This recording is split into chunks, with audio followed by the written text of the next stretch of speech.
Welcome to the PNOC Foundation informational webinar for DMG and DIPG. If you're joining us for the first time, my name is Bruce Campbell, co-founder of the PNOC Foundation, a platinum-rated public charity whose mission is to raise awareness and resources to support the critical work of the PNOC Scientific Consortium, a uniquely collaborative, multi-institutional group of the world's leading children's hospitals working together to find breakthroughs for the treatment of pediatric brain cancer. When our own son was diagnosed with a pediatric brain tumor back in 2010, there was a shortage of access to information and treatment options. We began these informational webinars so patient families would have access to the most up-to-date information about research and clinical trials. Today, you'll hear directly from some of the world's leading doctors who specialize in DIPG and DMG about the latest advancements in clinical trials. I'd like to introduce and welcome today's panelists.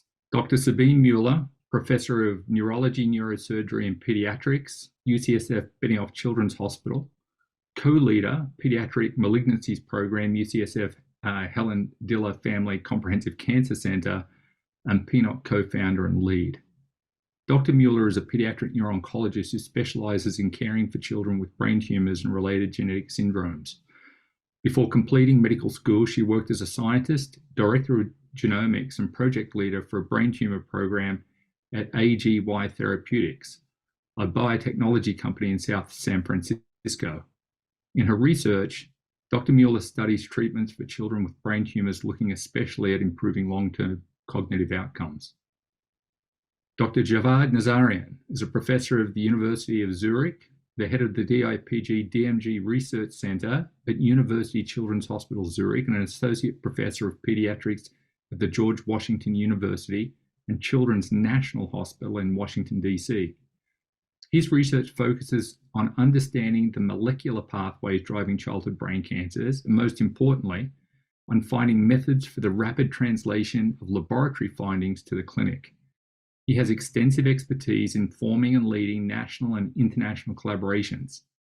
His research groups in Zurich and CNH focus on developing biorepositories and preclinical disease models and performing molecular analysis, drug assays, and correlative studies for ongoing clinical trials. Working in close collaboration with the Pacific Pediatric Neuro-Oncology Consortium, Professor Nazarian has helped to establish the DMG-ACT working group, encompassing 16 international institutions across North America, Europe, and Australia. The team's primary goal is to accelerate the discovery of clinically translatable therapies for the treatment of childhood brain cancers. And last but certainly not least, Dr. Carl Koschmann, co-principal investigator, a pediatric neuro-oncologist. Dr. Koschmann is a pediatric neuro-oncologist in the Department of Pediatrics and principal investigator of an independent translational pediatric neuro-oncology laboratory. His work in the clinic and lab complement and drive each other, resulting in a clear goal to improve therapies for children with brain tumors. He has engaged in research in the clinical care of pediatric brain tumor patients at both Seattle Children's Hospital and the University of Michigan's Mott Children's Hospital. The Koschmann Laboratory is exploring the molecular mechanisms by which recurrent mutations in pediatric high-grade glioma, including glioblastoma, anaplastic astrocytoma, and diffuse intrinsic pontine glioma, promotes tumor formation and affect treatment response. So it really is a rockstar panel that we have with us today, and I'd like to hand over to them to take us through the latest and greatest. Thank you. Thank you, Bruce, and thank you everyone who is joining the webinar today. So we have several parts to our talk. So first we will go over what families maybe face when they are first diagnosed and sort of recommendations we have about this. And then we highlight some of our clinical trial as well as correlative studies, and Javad will finish sort of with some really exciting preclinical data. And then we are more than happy to take any questions. So I will start sharing my screen. Great. So as I mentioned, we will start with sort of best practices and where to go next when you are a family who is being faced with a new diagnosis of DIPG or diffuse midline glioma. And I think when we think about this as a team, it's very important for you as a family to build a team, get support, accept help. It is a very challenging journey all of our families face. And without building a team and getting the support, I think it will be a struggle you don't have to go through. But it's really accepting also the help from your friends, from your family members, from your neighbors is very, very important. There are certain considerations that often are part of a discussion when it comes to the treatment of diffuse midline gliomas. So radiation therapy still remains the most effective therapy to improve the function of a child who is unfortunately faced with this diagnosis. It should be started soon, especially when symptoms are present, but we often get questioned, is it bad to wait for a week or two? That all depends really on the clinical situation, and your local team should be able to advise on this. There are now several different regimens that people are using. The conventional radiation therapy schedule that is mostly used in the United States goes over 30 days and gives a total dose of 54 gray. So those of you who have been diagnosed or underwent radiation therapy, that's most likely the treatment your children have received. But there are shorter schedules now that are being moved forward in several institutions in the United States, but also in Europe, for example, in the UK, where you do shorter fractions and only maybe receive radiation therapy at higher doses for 13 or 20 fractions. To our current knowledge, there is most likely not a big difference in terms of disease control and response. However, I think this needs to be carefully reviewed because some clinical trials really mandate that you've been treated with a conventional schedule, especially US-based protocols. So make sure that you discuss that if you opt or decide or think about a shorter radiation schedule, that you sort of think about the potential implication that might have for future trial enrollment. The other big question that comes up with families now that we have more and more proton centers available in the United States, should we use protons versus photons? I think in general, the recommendation from sort of our lead radiation oncologist would be that still photons is the standard of care for these tumors, especially there's some concern using protons for more toxicity, but that's also obviously a discussion to be had with your local radiation oncologist.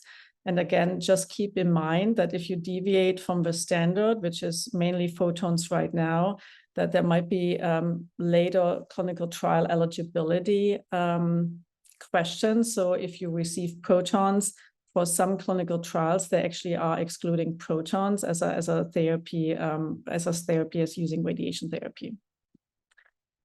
The other, I think, big discussion and always worth a discussion with your treating team is the use of steroids.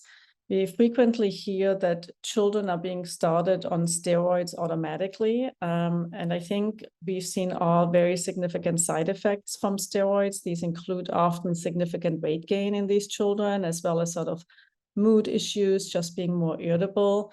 And I think you need to ask your team really specifically if you're being asked to start steroids, and the most common term is dexamethasone for that, if that is truly needed. And I think there's a lot of difference in opinions. A lot of radiation oncologists want to see some steroids on board while your child is going through radiation therapy to prevent that sort of a radiation-induced swelling is causing more symptoms. But I think it really requires a detailed discussion. And our practice has been not to start steroids immediately and as a default, but have a discussion and base it on symptoms. There's also now more and more the use of bevacizumab. Another term for this is Avastin. This is a medication that is given intravenously every 2 weeks, roughly. And that has also shown great potential to treat what we call sort of pseudoprogression. So when a child undergoes radiation therapy and we see sort of this radiation-induced sort of changes and pseudoprogression and an increase in the size of a tumor, which is most likely due to some inflammatory processes, actually bevacizumab for some patients can be very effective. And in this way, you can also avoid the use of steroids. There are certain contraindications, but it's definitely worth a discussion with your local team if bevacizumab might be the better alternative than being asked to start dexamethasone or other steroids. The other question that continues to come up and is handled differently, I think at different institutions, should a biopsy be performed, when and where? We all believe that it helps to understand each child's tumors. We know from many biopsies that have been interrogated through laboratories like from Dr. Nazarian and Dr. Koschmann, who are part of a panel, that each child's tumor does have a very specific makeup when we look at the alterations that we identify in these genes. So our standard has been to offer a biopsy if you feel like it's safe to do. I would definitely recommend that if you are thinking about getting a biopsy, that this should be performed by someone who has experience with the procedure. Often really dedicated pediatric neurosurgeons are sort of the best people to do this type of procedures. We have experienced most commonly the biopsy is done before radiation therapy, but we also have gained significant experience, especially in our DMG center in Zurich, that also after radiation therapy, if done in the right hands, that also a biopsy can be done after completion of radiation therapy.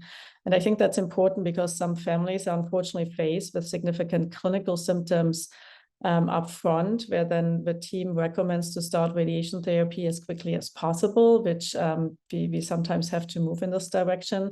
But there's always a possibility to complete the biopsy afterwards as well. And I think that has more and more implication also when you think about clinical trial enrollment, because what we start seeing in the DMG clinical trial spaces, that more and more clinical trials really mandate that tissue is available so that specific testing can be done on the tissue to better understand who are the patients who are responding to the clinical trial therapy versus those who don't.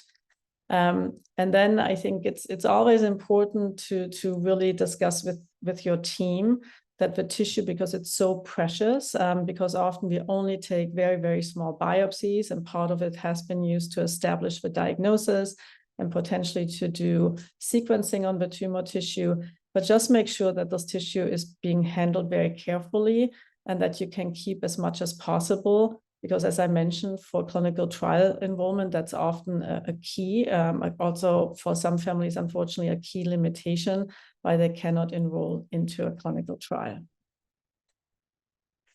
And then often there's sort of the standard assessment. So you're being diagnosed, radiation remains the standard of care for most of these children. I think the biopsy is becoming more standard of care, but then families are now really faced with making these challenging decisions on if they want to participate in a clinical trial. And if that's sort of the route the family decides to go, there's so many options right now how to make the right choice. And it's the current state of DMG clinical trials. I would say all of these trials remain early phase trials. So where we are trying to basically see in a smaller cohort of patients if a therapy has any positive effect and what are the potential toxicities and side effects we see. And so it is very hard when families ask us, which one would you recommend and what is really the best choice? Because the overall goal is obviously to have the best chance to control the tumor from not coming back or to grow. But this is in the current landscape really challenging because, as I mentioned, we don't have the long-term data and we don't have the sample sizes to really say this trial will be better than that trial. So right now, I think a lot of discussion also centers around what would it mean for a family and for the patient to participate in a particular trial. Sometimes it means you have to be in the hospital, sometimes you have to travel, and sometimes there's certain knowledge about already known toxicity, and all of this, I think, needs to be taken into account when making these choices. But I would always encourage, as I mentioned earlier, really discuss with your team, discuss with your family. And the one key, I think, to think about is that some clinical trials start before radiation therapy, but the field definitely has shifted, that many trials now definitely allow enrollment after completion of a radiation therapy, because we also recognized as a community that many children treated at hospitals where there's limited clinical trials available, that often they come to the attention to other tertiary centers who see more of these children after they already started radiation therapy. But it's just something to be mindful about when you think about this. I would always encourage, and we do this consistently as part of our team, but I know many different programs across the countries do this, really consider getting a second opinion. Don't get lost in reaching out to every single institution that is out there, but you have to identify your team and make sure that you have a team you feel really comfortable with. But I think part of that team effort is also getting second opinion if that's what you would ask for, and most centers will facilitate this. And then the other hardship many of our families are unfortunately facing, that the insurance might not cover all your needs. So I strongly encourage to talk to your social worker about secondary insurance options, but also there are certain foundations to really support families who are actively going through treatment to offset some of also these financial hurdles that families unfortunately have to face as their children go through treatment. Other resources I would highly recommend when you are faced with this disease. Most children's hospitals have people that are specialized in child life. They can be very helpful in explaining what an MRI is, what a biopsy is to children in a children-friendly way. They can also be very helpful in discussing certain aspects of the care with siblings. Palliative care is also often a very helpful resource, especially in the beginning, to start coordinate care and provide emotional support. So I think if that's offered to you, definitely don't reject it, because they can be super helpful. Definitely you have to have a very close bond with your social worker. They make sure you get all the support you need while you're at home, but also traveling to the site. And they're really a great resource for emotional health, but also thinking about some of the options you might have to get financial support.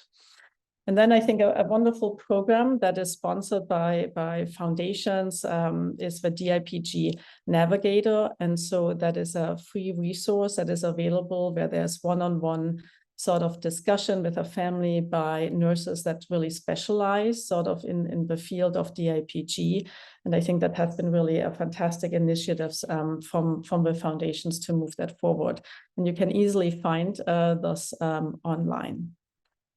The other resource I wanted to quickly highlight, also again to many foundations who came together with DDRFA, sponsoring now a DIPG DMG National Tumor Board. And any family can apply to be reviewed in this tumor board if they are US-based. And basically, this tumor board consists of physicians that have a key expertise and run key clinical trials in that disease space. We also have dedicated neuroradiologists who review the images. We have our genomic expert, and we also have expertise with radiation oncology. And so basically, what we are doing here, we are reviewing all the different assets or reports that are being submitted to us, and we normally engage also the local treating physician, and then basically we review the case. But at the same time, we are also trying to make all this data available if families agree to the larger network of researchers, so that we can just learn together much more efficiently. And so this is basically sort of the overall workflow. When a family contacts us, we are asking for the referring physician or nurse navigator. We have a dedicated email, the DMG National Tumor Board, where you can email and get inquiries. Then our coordinator, we have a specific coordinator that is just dedicated to run this National DMG Tumor Board. We'll basically explain the process. We'll collect all the necessary data that includes genomic data, that includes imaging. And then basically the panel will discuss the patients by reviewing the images.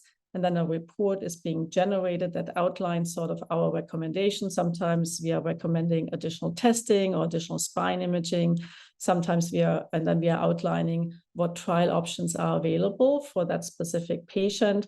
And sometimes we have also off-trial recommendation, and then we send sort of a follow-up to the referring physician, but also as the family, if that has been helpful. And I think that is a wonderful resource to also get a second opinion.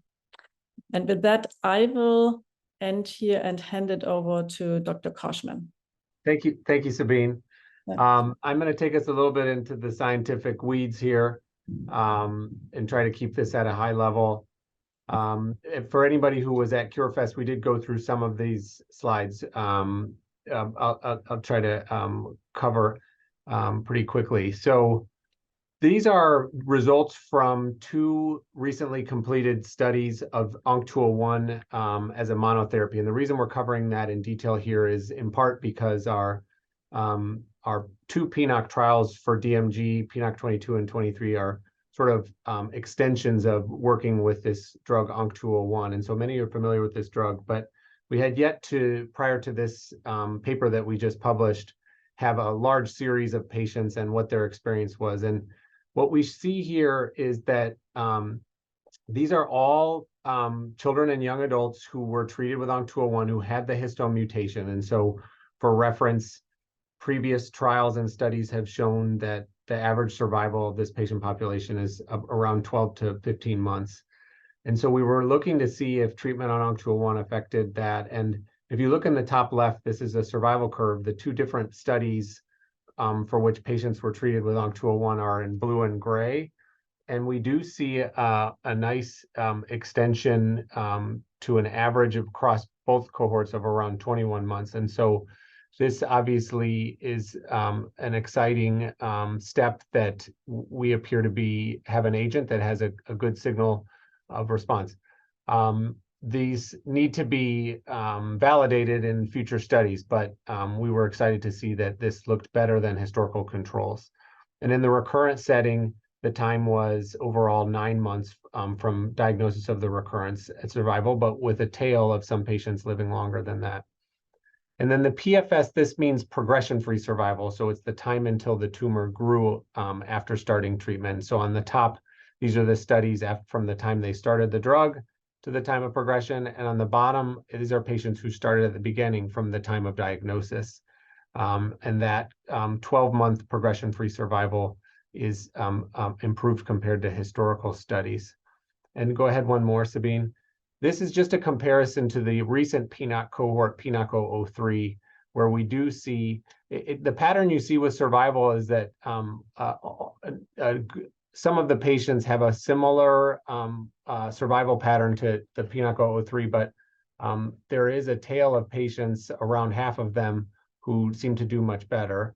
And we see that also in the progression-free survival. There's a tail. And what we know from these data and what we've known about ONC201 is it's a very promising drug. I think these data really give us even more confidence that this drug has a signal in this disease, but that we also need to do better than this. This is obviously not curing DMG or DIPG. And so a lot of the work in our working group is to how can we improve upon that? What are some combinatorial therapies that might improve upon that? And also, how do we know which patients might respond or not? And so the next few slides I'm just going to show are some of our data looking into how can we monitor response to therapy, but also maybe how can we look into predicting which patients might respond to ONC201.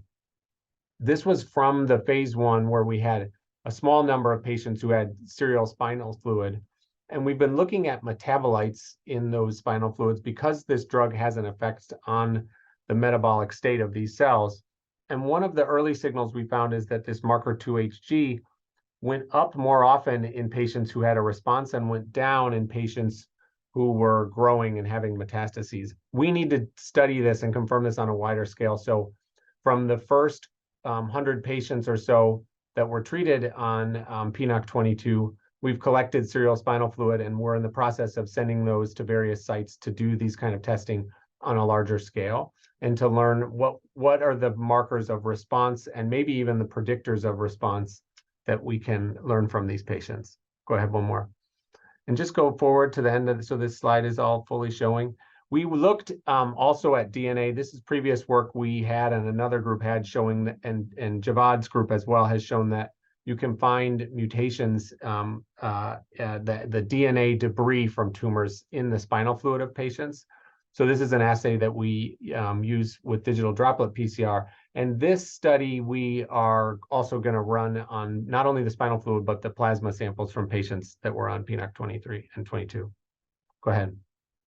So looking at, this was again, sort of the early data, the feasibility data in our phase 1 patients. This is an example of a patient on the right here who had a DIPG, whose tumor was getting better. This is the gray signal over time. It gets smaller and smaller, but we knew that it then did grow pretty dramatically at the scan after that. And the plasma and spinal fluid, plasma in orange and spinal fluid in blue, these are the tumor DNA markers, both of which went up at that time point where the MRI was showing that it was actually getting better. And so we're going to see if we see that same signal in this cohort, and then eventually that might give us the number of patients we would need to start to unroll this prospectively in our trials. Go ahead, one more. And then at the very leading edge of this is a patient on our PNOC 23 study where we worked with a collaborator in Israel, Efrat Shima, and between her lab where she can find protein from these tumors in the DNA of patients, we're looking at DNA. We're now following 4 markers in the plasma of a patient. And this is a patient whose tumor did grow around 150 days. And we got varying signal from the DNA and protein. And so early markers to us that we can see this, and we just need to, again, PNOC 22 is giving us the scale where we can test these prospectively and potentially move these into helping us with decision-making in the near future. Go ahead. I think that brings us over to Javad. Yes, thank you, Carl. Thank you, Sabine. So as most of you know, we have formed the PNOC DMG-ACT group through is a working group through Pacific Pediatric Neuro-Oncology Consortium. The idea for those of you who are new to this group is that to have labs that can work together openly, share data in real time, and with the main goal of coming up with combinatorial studies, some of which that Sabine and Carl mentioned today. When we started this group in 2020, we were 3 labs, and now we can see that we have expanded over to so many labs, and I will show some of the work that the group has been doing.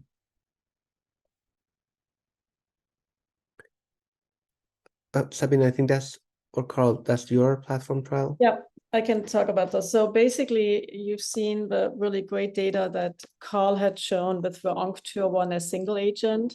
And so we knew that this drug has an impact, especially when you have a H3K27M mutation.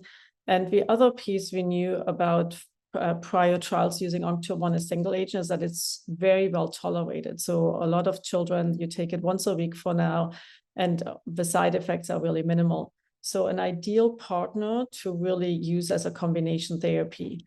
And so in that setting, we basically are using ONC201 as one of our backbones, but then really try to develop an agile clinical trial platform that will allow us to move potential combinations that are looking really promising in the laboratory quickly into the clinic. And so we developed a PNOC 22 that Carl had referenced multiple times now, and it's basically our DMG-ACT platform trial. And so we allow patients to enter this trial first when you are newly diagnosed, so before the start of radiation therapy. But as I mentioned, many patients come to us when they already started radiation therapy. So we allow patients to enroll up to 14 weeks post-radiation therapy. And then in a lot of discussions really with families and foundations who felt like they want to have an option also at the time when the tumor recurred, we opened up a cohort that allows patients with progressive tumors to enter if they have not yet received radiation therapy. And then basically in cohort 1, patients are randomized to receive either ONC201 or right now paxelisib, which has been shown by wonderful work from Matt Dunn, also in Australia, and within our DMG-ACT team, that this is really nicely synergistic with ONC201. So you're randomized to receive one of them, but then get the combination therapy and maintenance. Obviously, if you already completed radiation therapy, you're put on the combination. And then at time of re-irradiation, again, you're randomized between ONC and paxelisib. And as Carl mentioned, I think one of the key highlights of this clinical trial is that we are collecting a lot of biological correlates, including cerebral spinal fluid, the circulating tumor DNA, blood markers, the MRIs. We are collecting blood PK. We are really trying to profile every patient also in regards to germline mutation. And then we are also collecting the microbiome. At the same time, I think because that has been one of the key challenges when we are trying to develop new therapies for these tumors is we want to assess if one of the reasons why some patients do better than others, how much drug, so how much ONC201 or paxelisib gets actually into the tumor tissue. And there might be differences depending where the tumor is located. So thalamic versus the pons versus the spine. And so some children who haven't had a biopsy yet, they take 1 dose of epaxelisib or the ONC201 prior to their standard of care biopsy. And this way we can measure directly in the tumor tissue how much of the drug is getting in. And so other arms, we currently, that PNOC22 trial, we have enrolled over 130 patients. We have collected a lot of data, and we are currently evaluating this data. So the trial is currently on hold. But there are 2 potential next iterations of arms that we are really excited about. One is a combination based on data from Mott or Lonza using a very specific oncolytic virus that is given directly into the tumor tissue as well. And that has led to great success. And this combination data with ONC201 also looks promising. And this is really spearheaded by Mott and Jasper van der Lugt. And then the other area we are investigating based on wonderful work from Daphne Haas-Kogan and her team from the Dana-Farber Institute is really trying to sort of utilize an addiction that these diffuse midline glioma cells seem to have on de novo pyrimidine synthesis. And these are basically the pieces that you need to develop DNA. And she has shown beautifully that this is a really significant dependency these diffuse midline gliomas have, not other high-grade gliomas. And we are trying to exploit this for the treatment. And we are currently also working on the combination. But this is sort of some 2 exciting arms we are thinking about integrating in our platform trial soon. Another trial that came out of the DMG-ACT investigation is looking at ONC206, which is a sister molecule from ONC201, very similar, but this has not been evaluated in a large series in adults or pediatrics. So we were pretty fortunate that we were able to start the phase 1, where we are trying to assess what is the right dose and the right schedule, how to best give ONC206 to children, pretty similar to then the adult phase 1. And so right now we enrolled patients who were post-radiation, sort of similar to our cohort 2 and PNOC22. And we also have data that ONC206 not only works against diffuse midline glioma, but there's great data also looking at some forms of medulloblastoma. So we had this all recurrent arm. And so as for any phase 1 trial where we don't know what dose can be safely given and what toxicity to expect, we have to start somewhere and then we increase the dose. And so far, ONC206 has been really well tolerated. And one of the patients who enrolled on the recurrent arm, so this is a young adult who had a tumor, a glioblastoma, not with the H3K27M, but with the H3G34, who basically showed, even being on lower doses of ONC201, a nice response. And we just completed the next MRI just last month, and he continues to be stable. And overall, this medicine is also well tolerated. There's still a lot we don't know about the drug and how to best give it, but we hope that this trial can also answer these questions and then potentially also move additional combinations forward, not just with ONC201, but also with ONC206. And then Javad, I let you finish with a few slides. Good. Another area of research that we are focusing on is the focused ultrasound. We have formed the first DMG focused group that spans different continents, but also different institutions. As some of you know, Children's National and Columbia University do have active clinical trials for focused ultrasound, but we have brought in other entities, including Virginia Tech, that is a technical institute, to help us with most of the engineering problems that we have. Again, the first DMG specific focused ultrasound group that has come together, which has been really supportive of the research, the clinical research that is being done across the DMG group. Next, please. We've also are working with different national and international groups. One of the groups that has been we've been working with is the Repo for EU. This is a $23 million funded program that with the goal of repurposing drugs for rare diseases and rare tumors. The strength of this program is that they have a very good number of industry that have also partnered, and we are working specifically with Repo for EU to repurpose drugs for DIPGs and DMGs. This is an update of the tissue microarray that we mentioned before. Some of you have seen this before. The cores that you're seeing here, the spots Each of these represents a tumor from a patient that has donated to us. Unfortunately, most of them at autopsy. We are looking at the specimens that we have now. We have now collected over 890 cores on the same microscope slide that we are analyzing. The technology that we're looking at the bottom is a very new technology, cell dive, that we are working with General Electric to stain multiple different antibodies. I think some of you who have heard this talk a year ago, we were at 25 antibodies. We just finished this week our 50th antibody, which is, again, the work that has not been done in any other tumor type, and certainly not for DIPGs and DMGs. Next slide. What we are seeing here is that we are trying to map neighborhoods. On the top right, what you're seeing as in the form of different colored bubbles, these are different cell types. We're looking at DMG cells with the mutation, which are the red cells in the context of other immune cells. The question has always been, what is the immune component of the brain tumors in the DIPGs? We haven't really studied this in the context of treatment. As Carl mentioned, we have patients that have different response to ONC201 treatment. We have samples here from patients who have received ONC201.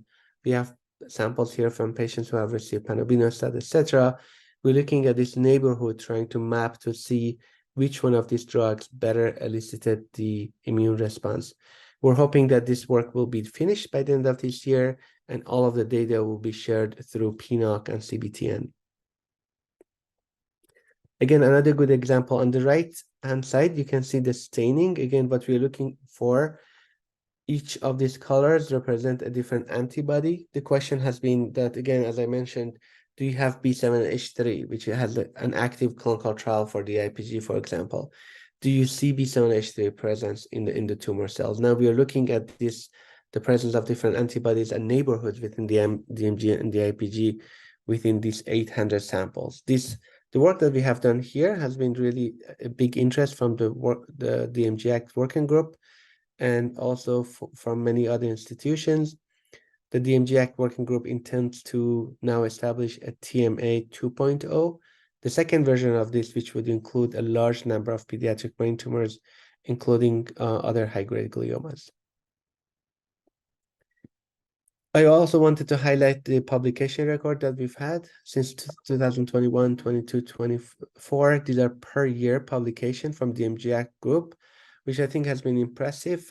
We are heavily funded by foundations and most of you on this call, so that our output has been included here by securing, taking the funding that we have, generate publication, and secure funding from the government. We have highlighted some of the government funding that we have generated here, which I wanted to thank some of the family and foundations who've supported us, but specifically within DMG-ACT, because for so many of the proposals that we submitted here, the funding from foundations is what enabled us to generate preliminary data that subsequently helped us to secure the foundation government funding.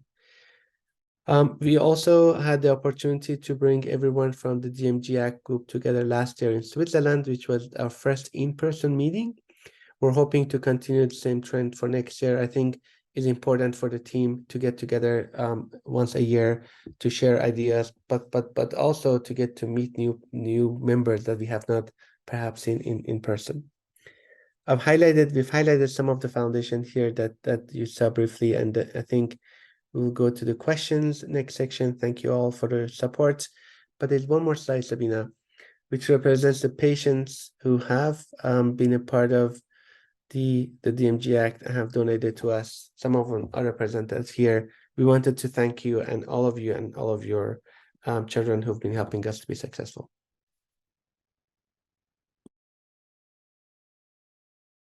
Great. Thank you, Javad and Carl.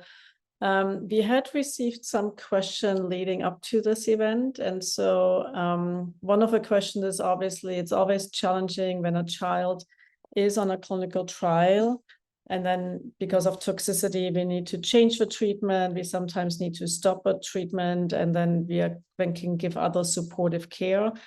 But there are limitations always on a trial. For example, one of the questions that often comes up is, we are allowing the use of Avastin, bevacizumab. As I mentioned before, that's often an agent we use nicely or have good responses when we use it to treat sort of swelling that we most likely think is sort of an inflammatory response. But we restrict it to 5 doses. And that feels a little bit arbitrary sometimes to family, especially when sometimes children do quite well on it. But based on our experience, if we know that bevacizumab itself doesn't work against the tumor, and it's really treating sort of this inflammatory response. And we know that normally 5 doses is normally sufficient. And I know in individual situations, family would like to continue or restart it again at a later time point. But unfortunately, when you think about clinical trial development, you just need to you need to develop certain parameters that you do to the best of your knowledge to trying to accommodate as many patients as possible. And unfortunately, that is part of being in a clinical trial, that we don't have a lot of leeway to change those for an individual patient. But this is sort of based on a lot of our experience, a lot of data we have. And so unfortunately, there are limitations. I mean, other families always ask, why can't we be in 2 trials, right? At the same time using, for example, first the focus ultrasound and then move to the other trial. And I wish, personally, we be there. And that's definitely something we are trying to investigate, how we can also integrate multimodal therapy, like as Javad mentioned. There's really exciting new therapeutic options that are coming online with using focused ultrasound, not just only to disrupt the blood-brain barrier, but also maybe to serve to increase sort of immune responses to these tumors alone or in combination, or using as a photodynamic therapy. And why couldn't a child first have this for 2 or 3 cycles and then move on to another, more like an ONC201 based regimen? And I think we would all love to do this. And I think that that's sort of where the field has to move. But as you can imagine, if you have multiple companies who you have to work with in different stages, I think it just makes it extremely complex. We were really excited. Initially, the PNOC 22 arm had actually 3 companies with that were involved, including the combination of panobinostat and ONC201. And then unfortunately, the company who provided panobinostat had to withdraw. But we were able to solve these, complex 3-way agreements with intellectual property. And I'm really hopeful that in the future we can also do that. So it's something they're working towards, but it's definitely a significant complexity. And I'm just going to some of the questions. And I don't know, Carl, there are some that maybe you want to answer while I answer some else. So one question is, what is your view on the use of TBC CBD as a replacement of steroids or Avastin? That's a good question. We get a lot of questions about THC and CBD, and most are really unstudied. Our lab did look into this, and there was a paper published last year about the use of CBD in preclinical models, and they're at a high enough dose that does appear to slow down the invasion of DMG tumor cells, but this has not been studied prospectively in patients.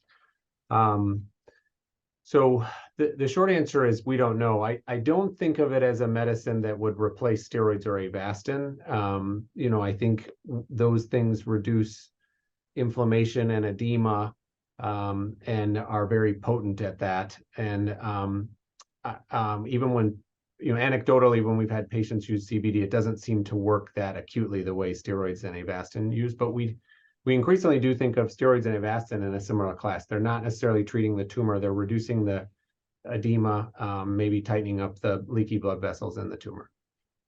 And then, Carl, maybe you would be also best to answer this other question. I think that is a question that comes up frequently. Can you highlight sort of differences between the ONC201 response based on location, thalamic versus pontine? Yeah, that's a good question. So this project that we alluded to that was just published looked specifically at brainstem and thalamic location. We didn't look at spinal cord. And that was just because that's where the most common sites were. And in our original data, as this data set was developing, the thalamic patients seemed to have a longer response time overall and better overall survival. And we even published some abstracts and shared that story in conferences. in the final updated data set, many of these patients were still ongoing treatment or at least still surviving post-treatment. The difference between thalamus and brainstem actually really was minimally separated by the time we finished with the data collection, and they weren't statistically different.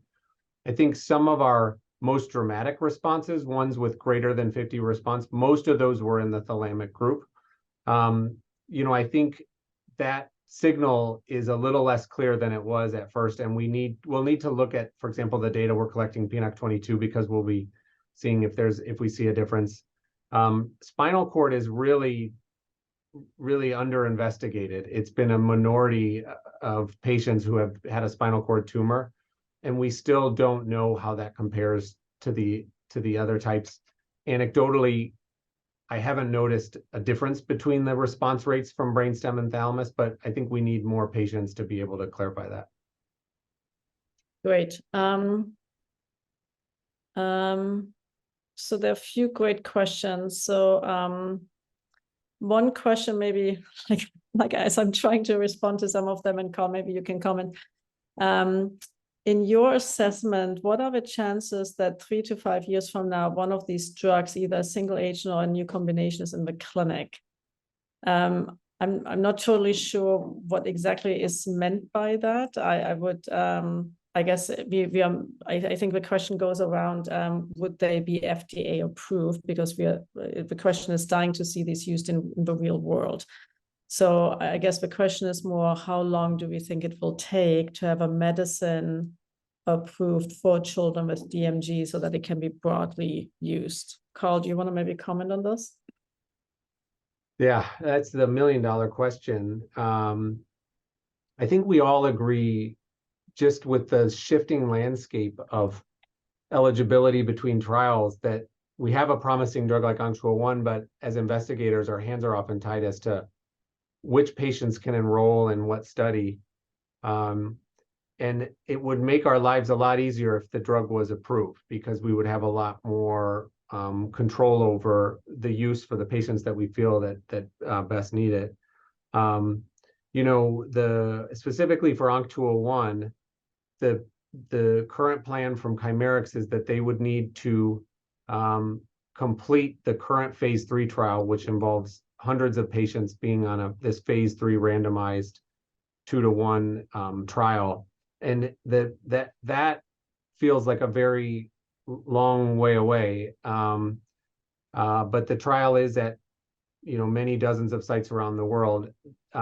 We don't know if that's what it will take. It's possible that there will be a shorter path, and we know that a lot of people in foundations on this call are involved in advocacy to the FDA to look at paths for that drug or others that might be faster, knowing that this tumor type is very unique and maybe doesn't need the same paths that have been used for adult oncology drugs. I mean, Sabine, you probably could speak as to how that advocacy is going, or where you think that might be useful in real time. No, I don't think I can add much more than you, Carl. I think it's a complex process, right, to get a drug approved by the FDA. And so I think that, like, I mean, Chimerix really trying to get this approved for ONC201, but the timing of this, I think it's a little bit hard for me to predict. There's another question. I don't know, Javad, if you feel comfortable, or one of us. So there's a question about, we touched a little bit based on focus ultrasound. And right now, to my knowledge, this has mainly been used really in the DIPG setting. We haven't really explored this much for other diffuse midline glioma locations at this current state. But obviously, the adult teams are using it for supratentorial glioblastoma as well. But the question was really in the setting of a spinal cord lesion. What are sort of some thoughts around this? I'm not aware of any clinical development in that space yet. I think we just need to learn a little bit more about the potential toxicity profile. But I don't know, Javad, if you have any other comments on that. Yeah, no, that's a great question. I think we've also asked the same question on the preclinical setting. Can we open the blood-brain barrier in the spinal setting, or can you open the blood-brain barrier where you don't have a good the vascularization, for example, within the brain. I think those are the questions that have to be answered in the preclinical setting, because often when we open the blood-brain barrier, the size of the vessels that we have within the brain is not really well understood. There's a region that is being affected, but like Sabina said, I'm not aware of any setting that we have tested the opening of BBB within the spinal cord. But preclinically, we're actively looking into this very question. Mm-hmm. Then there's another question from, it sounds like a parent in Europe about also, about this topic about switching trials. So the question is, if you're currently in the ONC201, ONC206 trial, can you go into a targeted ultrasound trial later? And I think most likely the answer will be yes, but I think it all depends on the design of the trial and what the trial question really is. And what is sort of the development of focused ultrasound in Europe. So there is actually a trial that will soon come online. I don't have specific dates, but it's with the Princess Maxima team, Dennis van Wern, who has done a tremendous job really moving the focused ultrasound field forward in Europe. And he definitely has sort of plans and received funding and has a protocol to use focused ultrasound in combination with temozolomide. So I think we will see it soon. There are also other centers, also a center in Italy who is actively investigating focused ultrasound, and also in Paris. So there are definitely centers within Europe who are also trying to develop that strategy for children with brain tumors. There's also a question about CAR T cells. So, I mean, that is obviously a very hot area overall in oncology, given that we have seen these great responses to CAR T cell in some of the diseases, including leukemia. So there are several studies, mainly at this point, really single institution studies going on using CAR T cells against diffuse midline glioma. There's a trial in Stanford looking at the antigen that are then being targeted by these modified T cells called GD2. There are multiple trials going on with Nick Vintanza in Seattle, looking at several antigens and even a combination of antigens.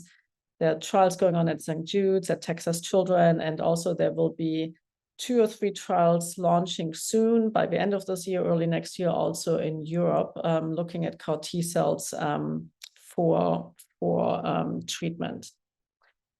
Carl, one other question maybe for you that came up, is ONC201 in conjunction with NF1 inhibitor better than ONC201 alone?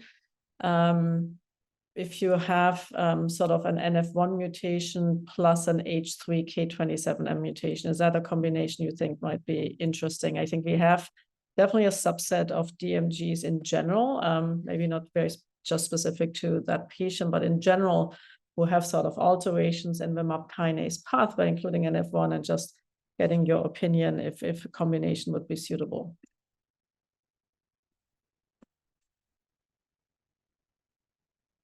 You're on mute, Carl. Sorry. I keep doing that. We're pretty excited by the success of MEK inhibitors with low-grade gliomas. I think the jury is still out as to whether those MEK inhibitors like trametinib and selumetinib and bimimetinib are as useful in higher grade gliomas like DMG and DIPG that have an NF1 mutation. I don't know that we have a lot to say one way or the other. I will say that when we look at the genetics of patients who've had longer response to ONC201, one of the pathways that comes through is MAP kinase alterations, and that includes NF1. And then around this time, we've had a separate project that we think will be published soon, looking at the genomics of longer-term H3K27M survivors for which MAP kinase alterations is the strongest signal. So BRAF and NF1 and FGFR being the mutations alongside H3, which were the strongest predictors. Each patient is different, but what we think for that patient population is some of those patients who did have longer survival, it wasn't that they were necessarily on a MEK inhibitor. Actually, I'm not sure that any of them were, maybe a small number, and definitely not a majority on a combination of ONC201 and a MEK inhibitor. And so it may be that there are a number of treatments that are successful for that patient population. So, I think I think we don't know is the short answer, but it could be that NF1 sometimes with H3K27M can predict a little bit of a longer survival or response to any therapy. Thank you, Carl. And I think a question that comes up frequently, any difference you have seen in your preclinical work, also in your clinical work, thinking about CBD versus CBD plus THC? Any difference there in terms of relative benefit? So one of the things we found when we started studying CBD is that it's relatively easy to study CBD because it's not controlled, but studying THC is like you have to generate a Fort Knox around your lab because it is Schedule 1. And so we have not actually studied THC at all. And to my understanding, there have not been any studies of THC on H3K27M cells. So we just don't know. I will say clinically, when patients tell me what they're taking, it is often when you combine the two, especially higher amounts of THC, where we start to see irritation of the liver, LFT elevation. And so whenever we as clinicians would much rather know exactly what our patients are taking, so we appreciate that families are sort of bringing this above table. It is when they're on higher doses of both where I've seen more liver irritation, but we just don't know about its use in these cells, even preclinically. To my knowledge, no one has studied THC, just the CBD has been studied. Right. I think one question I will answer live is from, given we definitely seen some toxicity with paxilosib, including rash and diarrhea, which is not unexpected. And what is sort of, are we thinking about giving this with focused ultrasound, which obviously could potentially really reduce the systemic toxicity if we can increase efficacy. So our next step for this is really looking at different dosing strategies, and then also thinking about, because there's sort of a 15 to 20% maybe a toxicity rate. So not everyone gets, the rash and the diarrhea we more commonly hear about. And we are currently looking, are there actually any predictive genetic markers like your HLA type that would maybe predict or be sort of a genetic predisposition why some patients develop the toxicity versus others not. So there's still a lot we need to investigate and then see how we can mitigate some of that toxicity. There are a few questions about when we are going to present some of the data we have seen in the trial with ONC and PAX, and I responded to one of them. We have an abstract accepted to be presented at the Society of Neuro-Oncology meeting that is upcoming in Vancouver. And we will have updates on cohort 2 for that. And then there's another question about sort of the oncolytic virus strategy that we are trying to explore further. So oncolytic viruses is a very interesting field in general in cancer. And we within PNOC have investigated the measles virus. And as I mentioned and showed you, there has been really great work by Marta Alonso looking at the specific DNX virus, which in some patients really led to significant improvement and prolonged survival. And so that virus is giving directly into the tumor. We were all set to move this forward, but then unfortunately the company who owned the virus unfortunately went bankrupt. And right now we are trying to rescue these assets to bring back to sort of academia and trying to get this combination open. The preclinical data looks really reassuring, but it would be meaning for patients who would be receiving this therapy to have basically a surgical procedure similar like to a biopsy, where the virus is directly given into the tumor, so it's not given IV. So it's obviously a little bit more involved than taking medicines like paxilosib or ONC201 orally. And then just skimming through some of the additional questions.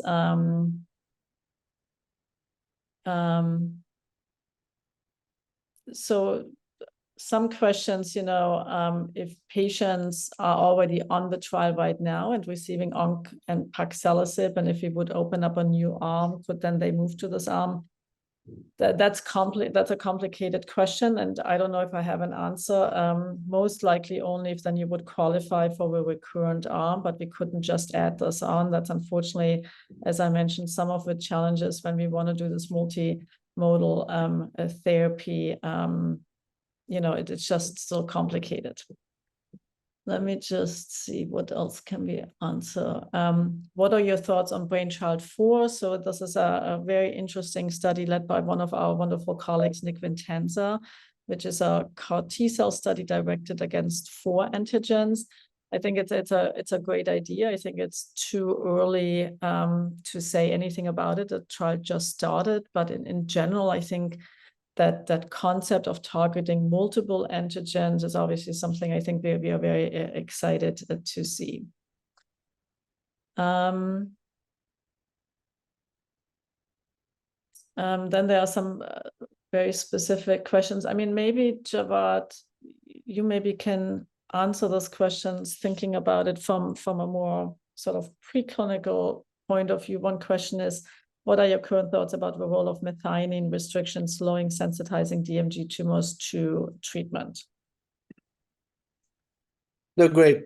Also, another really great question. I think some of the work that has been published by our colleague Samir Agnaharty from Pittsburgh has shown that these tumors are sensitive to methionine restriction.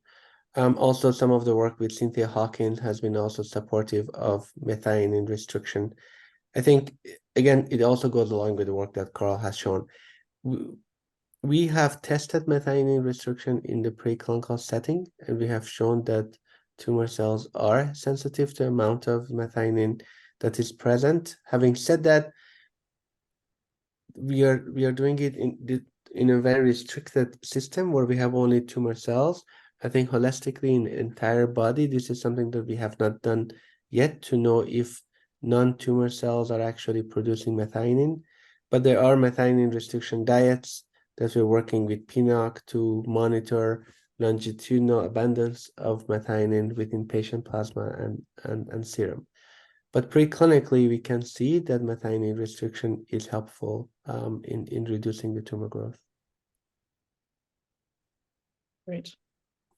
And I'll just add to that this came up enough times from families, which is really amazing that families are this clued into new preclinical research, that we are looking into this through the working group with one of our dietitians to see if this would be a feasible arm in the future clinically, and also making sure that we can see that in multiple models in addition to the work that Javad discussed. So more to come on that. And then maybe Carl, I know we're a little bit over time, but I do want to answer these questions.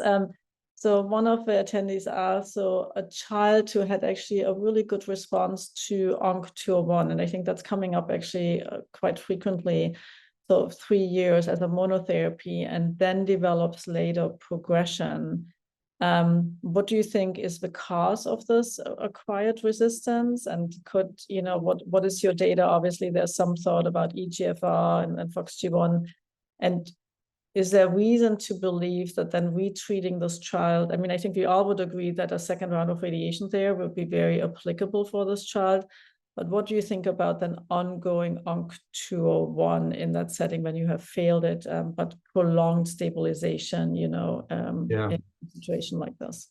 I mean, I think we need to understand this more. Some of our work and Javad's has shown that there's probably not just one flavor of resistance, that cells can develop resistance to ONC201 either right out of the gate or develop this over time. And we usually don't know that at the time of a progression exactly what's happening. We did see this EGFR story up front, that tumors that had a lot of EGFR in the earlier phase studies did not appear to have as good of a response. We're still trying to figure out whether that's something that these cells adapt and we see more EGFR in the progression.